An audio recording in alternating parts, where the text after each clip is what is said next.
What happens if a person just overdoses on protein and doesn't work out or whatever? Doesn't it turn into like negative? Like, Well, it's same thing with calorie in, calorie out. If you're eating more protein to raise your calories high, yes, it will be stored as fat.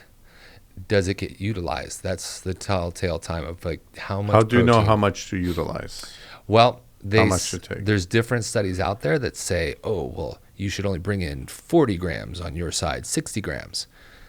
Most people in the fitness industry will say you want 1 gram of protein per lean body mass. Because if you have a 300-pound person come in and they have to have 300 grams of protein, it's way too much. So it's not going to metabolize. You're not going to utilize it. But if you see them and say, hey, look at their body fat, you take the percentage of their body fat, you find their lean body mass, and you do a 1-for-1, that's the amount of protein that most studies say is the best for your body. How much did you tell me to take? Like 140 or something? We're at probably 170. 170 Yep, gram. 170. So think that's it. Your lean fighting mass, your lean body weight. And then, well, eventually, as we build muscle, we increase it because now you have more muscle and you have to lead the way. So a lot of Like it, I'm downing these nonstop. I don't think I'm hitting 170. it's really hard. It's It's really really hard hard. at first. Yeah. You have to really enjoy protein, especially at meals. But you think like a bodybuilder, which is, they are the extreme. They're taking in up to like 250, 300 grams of protein per day. Wow. That's why they're constantly eating, but they need to feed the muscle. And again, putting that oil in the engine. But is that sustainable? Absolutely not.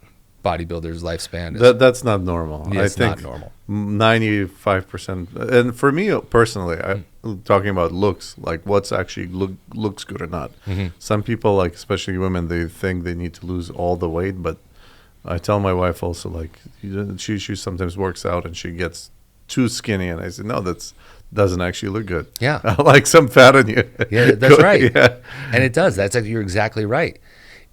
For guys, and I wish, but it's hard to say that, to tell women, say, hey, we actually like you when you have more weight on you. Yeah. As much as that's hard to hear, they don't understand. It's like, hey, fit is sexier than skinny.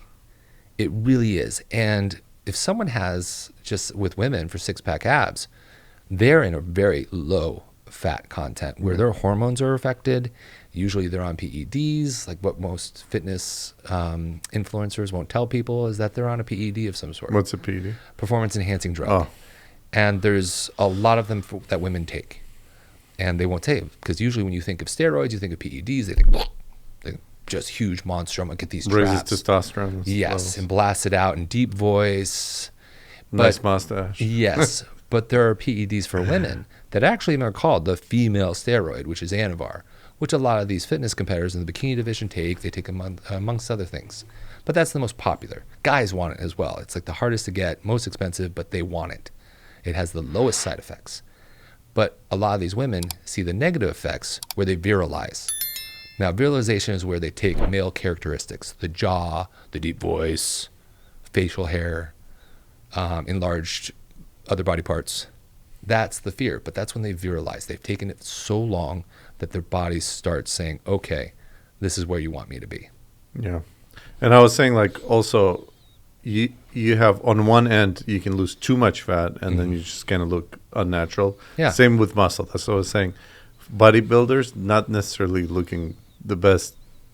Like, some of them are too muscular. Yes. I think there's a certain balance Yes, that we have to find. there is. And for me, I don't train bodybuilders. That's not my forte. For me, one, I like looks and function, and that is just for looks. If you ever saw those guys walk upstairs, they're huffing and puffing. I don't know, one, how they scratch their own back. I don't know how they wipe their backside. Multiple negative things, and it's not functional. Most of us want to be functional. And as much as I move like a robot now because of all of my injuries, if I was that size, you just lose everything you like to do. You lose your activities that you do outside. I would lose my skiing, playing with your kids. Those guys playing with their kids are huffing and puffing, chasing after their 2-year-old. It's just for show. It's not for go.